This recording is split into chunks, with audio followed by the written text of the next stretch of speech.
Hello and welcome to Find It, Fix It, Flip It.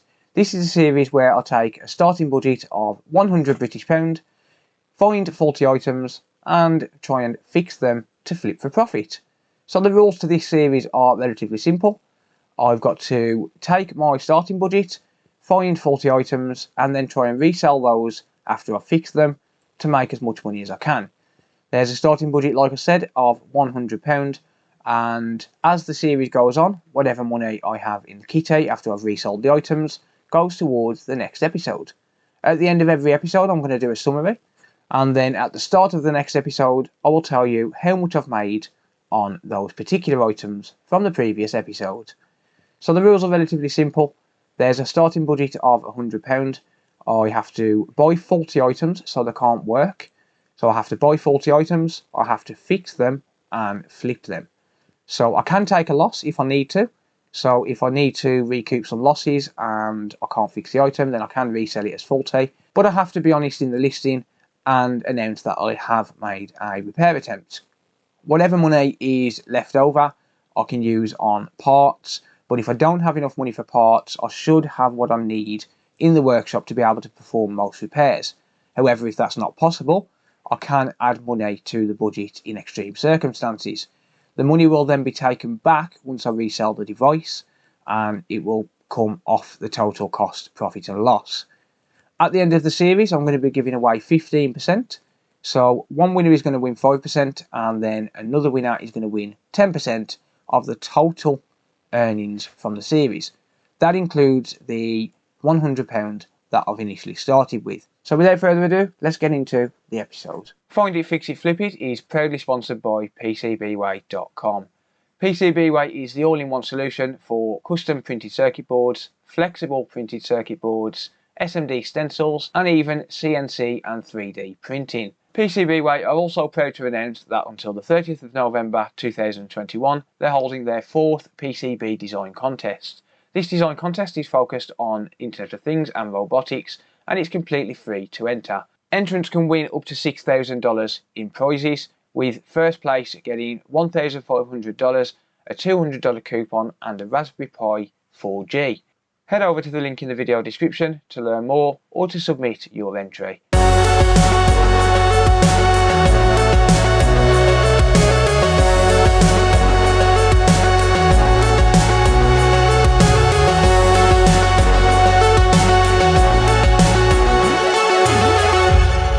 So the first item I have is a Xbox One S all digital motherboard.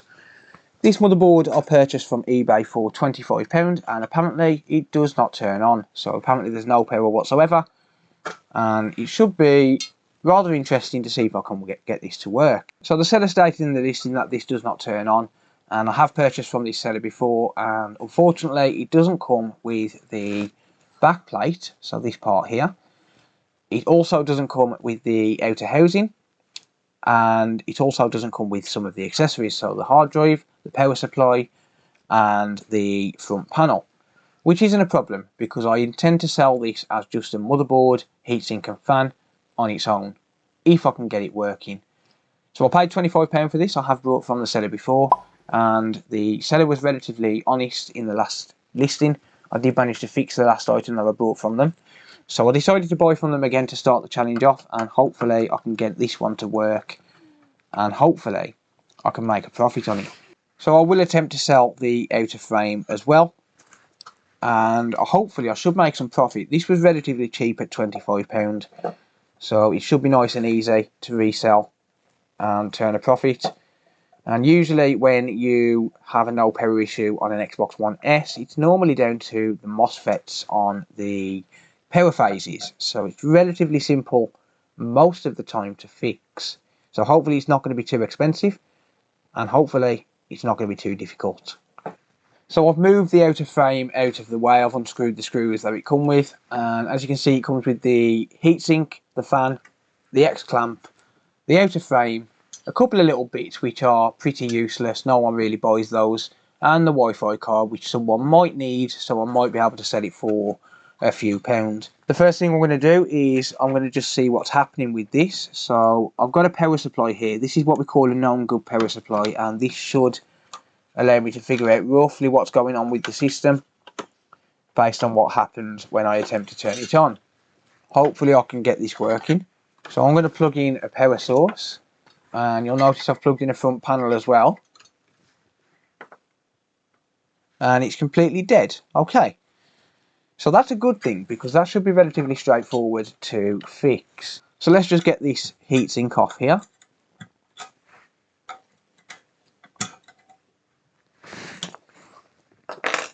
There we go. Awesome. And this is liquid damage. Okay, so I can see straight away that this has got some signs of liquid damage, and hopefully that is just dust, but I don't think it is. This might be a bit more difficult than we first thought. So I'll pop under the microscope with this and I'll show you what I'm finding. So straight away we can see here that we've got some signs of liquid, and then if we take a look over here, we have more around this area here, and this area here is the power management area for the RAM, which coincidentally also has liquid damage. So we'll need to do something about that as well. So the first thing I always do is give the board a visual inspection, and that looks pretty rough, so we might need to replace some RAM here.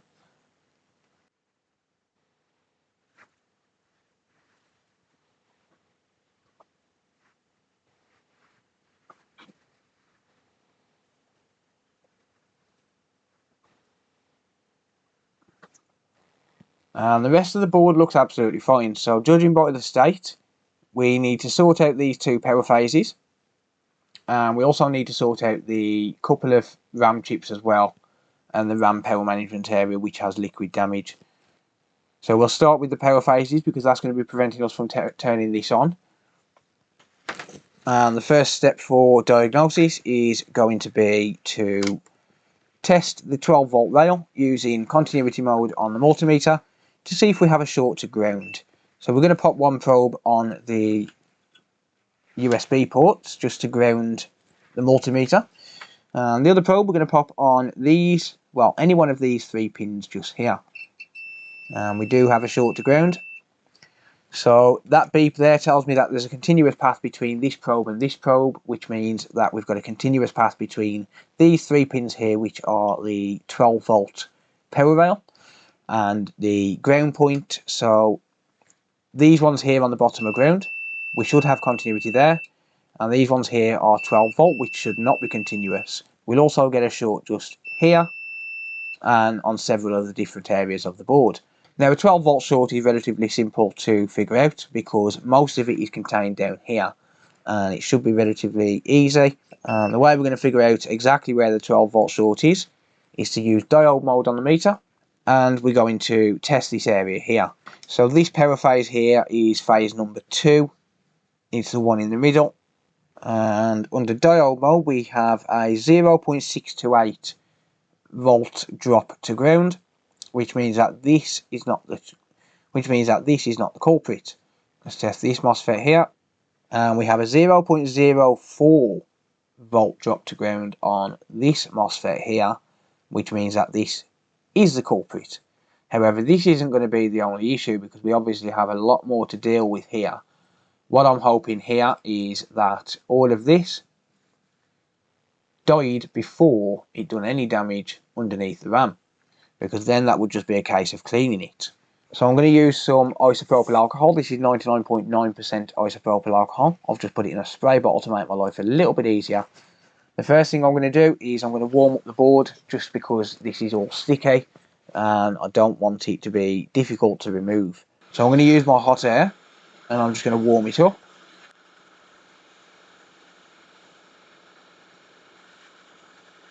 And that does smell rather sweet, so that just solidifies my theory that this is going to be some sort of juice. But I'm going to soak this in alcohol and attempt to get rid of it. So I'll clean it with a toothbrush. And if I need to, I can always give it a little bit of a scrape using a little tool. In this case, I'll just use a prying tool just to try and scrape some of this off. I've got to be careful that I don't knock any components off, although it's not a major issue because some of these components are probably going to need replacing anyway.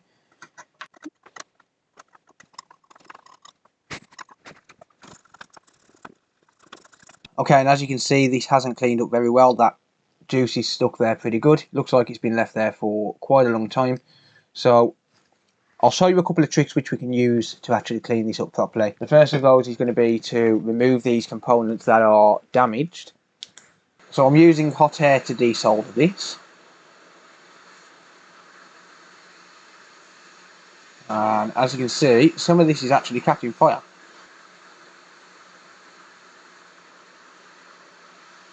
Okay, I'll remove that resistor.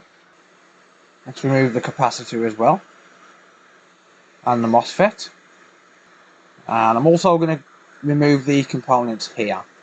So we've got a MOSFET driver, another resistor, and a capacitor.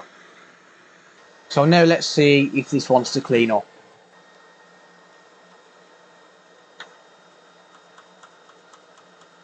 And it doesn't want to clean up.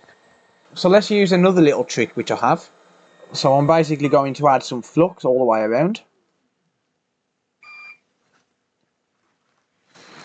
And I'm actually going to remove the MOSFET that's on here as well, the secondary MOSFET, because that is very visibly damaged as well.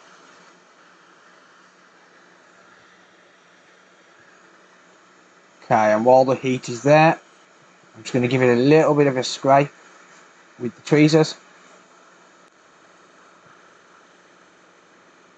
And now I'm going to attempt to clean this up using some solder braid.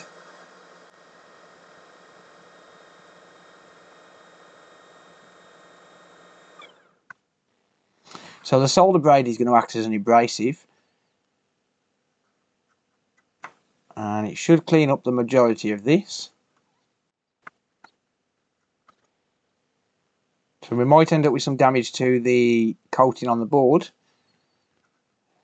but as long as we get all of this off, I don't really mind. Okay, so let's clean this up using some more isopropyl alcohol, and we'll see what we're dealing with now.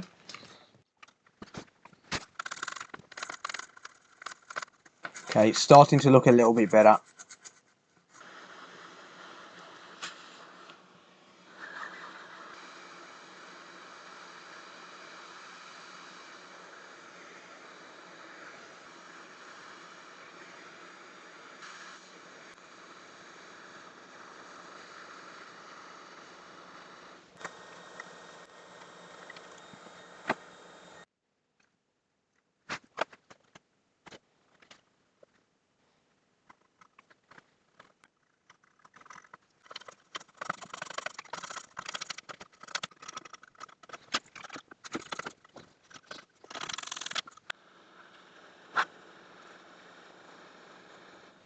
And as you can see, that's looking a million times better right now. So there's some of the components that I've removed. Let's get them replaced. So in terms of replacement components, a lot of the components I'm going to be taking from donor boards.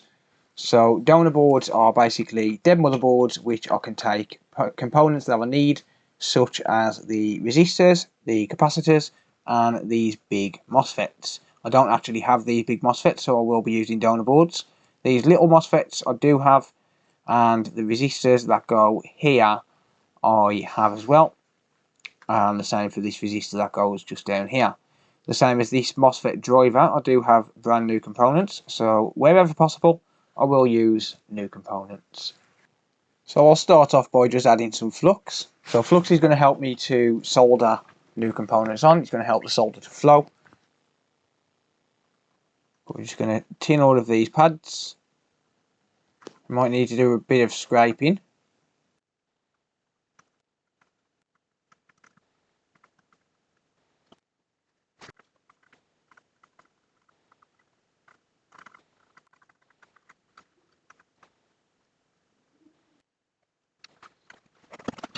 And now it's time to start adding new components.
Alright, that's it for the power phases. So all of the components replaced, which should be replaced, although there might not be enough solder on this component just here.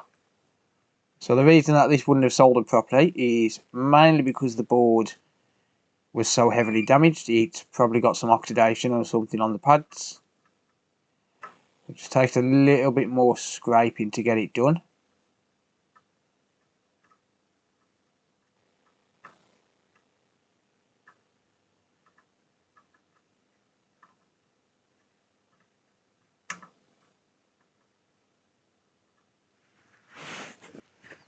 Okay, I'm happy with that. Everything seems to be in place. There's a little bit of gunk still on it. I'm hoping that the ultrasonic cleaner will get that off, but without removing every component it's going to be fairly difficult. But it's not going to cause issues, so I'm not really worried about that too much. So moving along, we have some issues down here. And as I said earlier, this is the RAM power management area, so it's going to need a little bit of work.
Okay, so that section's replaced. So now we just need to focus on the RAM.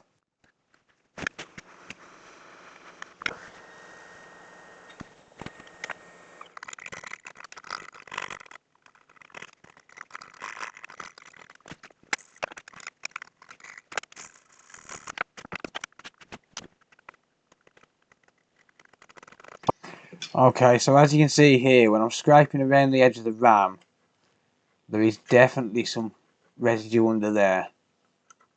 So I'm hoping that the ultrasonic cleaner for 20 minutes is going to get that out. But I'm probably going to have to replace a couple of the RAM chips on this, which is doable. It's just not the best job to do. But I can definitely feel it under there, and you can see it coming out as well. So it looks like it's number 3 and number 5 if I've got to replace any. Alright, so now that's done, this is going to be going in the ultrasonic cleaner for 10 to 15 minutes, depending on how long it takes to heat it up.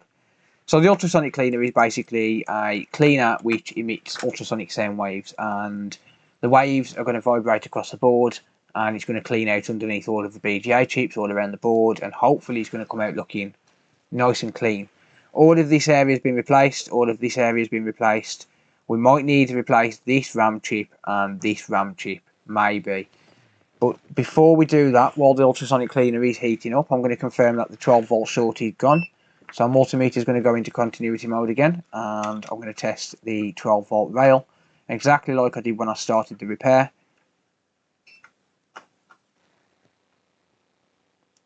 And yes, we have no short.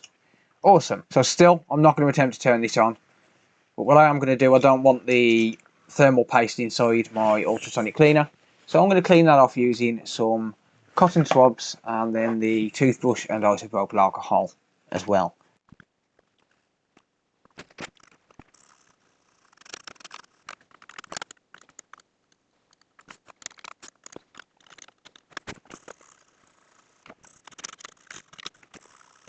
Okay, and there we go. So this is ready to go into the ultrasonic cleaner. It's going to get it nice and clean, but hopefully it gets underneath those RAM chips as well and sorts the BGA out underneath the chip.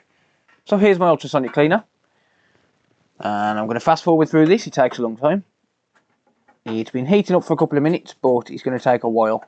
And the fluid I use in this is isopropyl alcohol and distilled water, and hopefully it's going to get it nice and clean.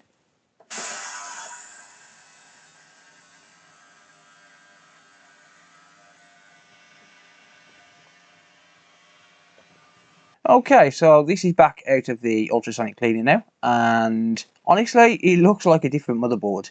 It really does. So it was on the ultrasonic cleaner for around about 20 minutes, and then I gave it a blast with air to move some of the water and isopropyl alcohol out of the way, and then after that I run it on my BGA workstation. So I didn't reflow anything, but what I did do was just put it on top of the BGA station just to warm the board up. I brought the board up to temperature at around about 150, 160 degrees Celsius, which is perfectly safe because it was a controlled environment. That's just to dry off any remaining water what might be underneath the BGA chips that I can't see. And like I said, it looks like a brand new machine. It really does. If it wasn't for the fact that there's going to be some trace damage on this area just here, where I've had to scrape away and things, honestly, you wouldn't even tell that this had ever been water damaged. So let's take a look under the microscope. Let's see what it looks like now it's come out of the ultrasonic cleaner. Okay, and as you can see, this is the area which I worked on, so not this one here. So this is completely untouched, but then this one obviously is. Look at the difference. Absolutely unbelievable on the difference. So we replaced all of these components here, and honestly, you wouldn't even notice. You wouldn't even notice. Well, you would, but you wouldn't, if that makes sense. So same with these here. I've replaced all of these, and as you can see, again, beautiful. Absolutely beautiful. So most of that gunk, I mean, there's still a bit here where the ultrasonic cleaner would struggle. I struggled to scrape it off, so obviously it's not cleaned it off. You know, the ultrasonic cleaner isn't magic. It does what it can. But then over here, yeah, this just looks so much better. Absolutely looks so much better. Same with the RAM. So if you remember, we had this RAM chip here.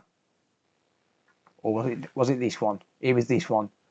Okay, so this RAM chip here was full of gunk, not anymore. Same with this RAM chip here, full of gunk, not anymore. I can't speak for what's underneath the chip, so it still might not work, but just look at the difference. This is what an ultrasonic cleaner can do. So I'm going to first of all just see if it wants to actually turn on. So let's just try and find that out. So you'll notice I unplugged the power supply. That's because I don't want the power supply to go into protection mode, and given the fact that there was a short on the 12-volt rail, it was probably in protection mode. So let's just see if it attempts to turn on. Oh, it's beep on and beep off. Oh, that sucks. Okay, well, let's try and figure out why it's a beep on and beep off, shall we? So what I'm going to do is I'm going to just test the voltage rails and just see if we've got all of the major voltage rails. So it's attempting to turn on now. We're going a little bit further. So let's test some voltage rails. So we should be getting 1.8 volts here. Yep, 1.8 volt, 1.1 volts, stable, 5 volts. 5 volts is expected to be there. 3.3 volts is there. Okay, so the major voltage rails are there, which means that this should be fixable. So, like I said earlier on, we could still have an issue with the RAM, and that would definitely cause a beep and then turn off situation. So I'm going to take some flux. I'm going to take no clean flux. So that means that I don't technically need to clean it, although I will try and clean it as best I can. And I'm going to reflow these 2 RAM chips which were damaged, or rather they were covered in whatever fluid ended up on this board. I'm going to take my hot air gun and I'm going to remove the nozzle. The hot air is set to 460 degrees Celsius. And I'm going to start with this one here, and what I'm going to do is I'm going to heat it up until the solder balls underneath the chip are melted. And then I'm going to attempt to give the chip a little bit of a nudge just to basically reflow the joints and make sure that they're making a good contact with the pad underneath. If that don't work, it might be a case of having to replace them.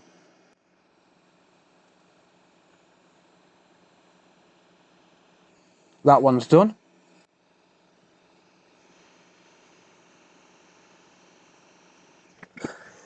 And so is that one. So I'm going to let that cool down, and then I'm going to see if it wants to turn on now. And let's run some power through it now.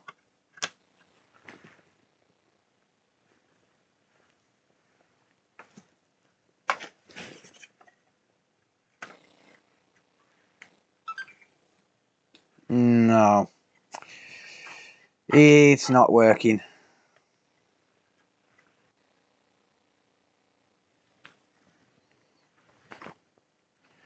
Alright, so interestingly, this RAM IC here is getting very hot. So if we just spray a little bit of isopropyl alcohol here, you can see that's pretty much sizzling. So that RAM IC is short, which is strange because it's brand new.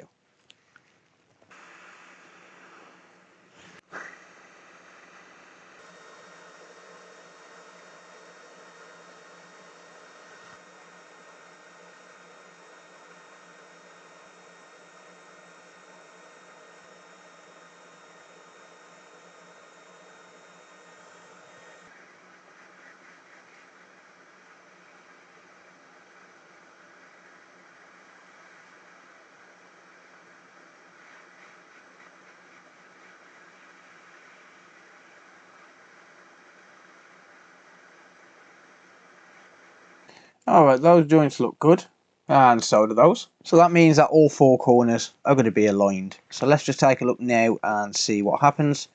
I'm going to wait for that to cool down again. Like I said, it's not going to be good to put power through the board when it's hot.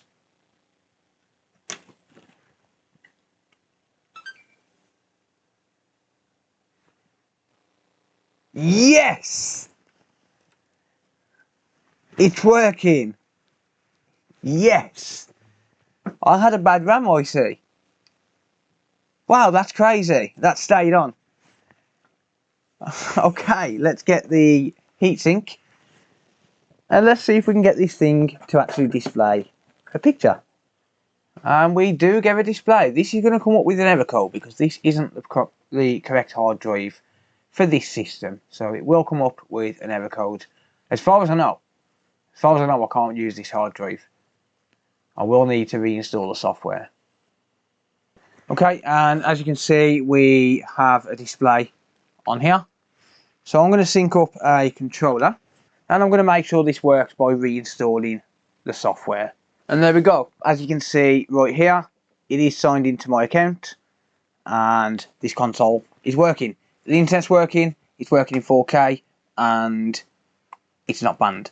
So absolutely over the moon with this console. Right then, ladies and gents, it is day number 2, and as you can see, this is still switched on, and it's been on all night. I have listed this for sale, but now let's fix something else. So when I was purchasing things for this challenge, I didn't just buy this, I bought something else as well. So the next thing that I bought was a Xbox One original. So I bought this console from Facebook, and this cost me £60. Yes, that's a little bit high, but it doesn't just come with one controller. It doesn't come with 2 controllers. It comes with 3. So there should be some nice profit. Hopefully, there should be some nice profit. So one of these controllers is damaged. So I'm going to need to fix that, which is kind of the entire point. But the main issue with this apparently is that it doesn't connect to Wi-Fi. So I brought it for £60. I tried to haggle on the price, the guy wouldn't budge. But I thought, you know what, it's a great deal. There's 2 controllers. He didn't tell me anything about this controller being broken. It could have happened during, transit. He brought it to me. But he didn't tell me anything about the controller being broken. All he said was that the console wouldn't connect to Wi-Fi. So we're going to find out why, and hopefully we can get it fixed. It should be a nice tidy profit. So I'm in for £85 right now. I do need to work out the total cost of parts, but for now it's listed as is on Facebook, eBay and on my YouTube community wall. So I'm asking £60 for that. Hopefully I'm going to get it.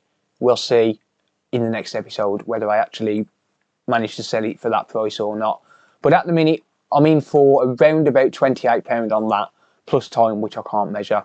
So yeah, let's get this one looked at. Let's see what's going on, and hopefully we can fix this and make some more money, because the majority of the profit should be in this console. It should be in this console. So this is a 1 terabyte version, apparently. It's been messed with, which is pretty typical. It's been messed with, so I don't know what to expect with this. It is a little bit strange how the guy wanted to bring it to me. So, we could be making a big mistake here, but you never know. I'm not going to use the capture card. I'm going to use the TV because the capture card plays up. Alright, so I've got a HDMI source plugged in. It did come with a power brick. There we go. So rather than worrying about unrouting all my cables, which is a bit of a ball ache to be honest, rather than unrouting the cables, I'm going to get the main plug out of the way, and I'm just going to plug it in to my normal 2-pin IEC cable. And let's see if it wants to power on. So we're getting an orange light on this, which means that this power supply should be working. And even if we wasn't able to get this fixed, there's going to be some money in here somewhere. The controllers alone should make a little bit of money. Okay, that goes to a white light, which is normal. Let's see what happens when I try and turn it on. It turns on, okay. So let's see what happens when we try and connect to the internet. So apparently the Ethernet port works, but it doesn't connect to Wi-Fi. So we'll figure that out, I'm sure. I do have spare Wi-Fi cable, Wi-Fi cards and things like that. So we should be all right to get this fixed. It should be nice and simple. Okay, so I'm going to sync up a controller. The case is a little bit worse for wear. Okay, it's going to need putting back together properly. The case has come apart, but it should be okay. Unfortunately, it was here where my microphone decided that it wanted to part ways with me. The batteries unfortunately died, and I didn't realise until the end of the video, but I couldn't go back and re-record the video. So as you can see here, it turns out that the console was working absolutely fine. The Wi-Fi network was working perfectly fine, there was nothing wrong with it, and it must have been something with the old owner's Wi-Fi network. So the console worked perfectly fine. I did check the Ethernet as well. I also checked a game, so I loaded a game using the disc and made sure that everything was working absolutely fine before determining that there was nothing that I actually needed to do to the console. As you can see, the controller, the black 1708 model, also worked absolutely fine. There was nothing wrong with it. The only thing was it was grimy, so there was no stick drift. The analogs worked perfectly fine, vibration worked, the back triggers worked, all of the buttons, they all worked absolutely fine. So all I needed to do with that was basically just give it a quick clean inside and out, and basically bring it back to an acceptable condition so as I could sell it with the console. So what I do here is I take it apart with the sticker intact. So I'll basically lift off the sticker to be able to open it up without damaging it, and then give it a really good scrub inside with isopropyl alcohol and a toothbrush. Once I've done that, I obviously clean out the outside as well, so I'll make sure that there's no grime in there. It was really sticky and horrible. I don't know where the controller had been, but it was absolutely disgusting. But that being said, as you'll see from the final result, it was working perfectly fine, and also it was nice and clean. So with that done then, all we need to really do is just summarise. The fact is we purchased the Xbox One S all digital board, and that I managed to fix.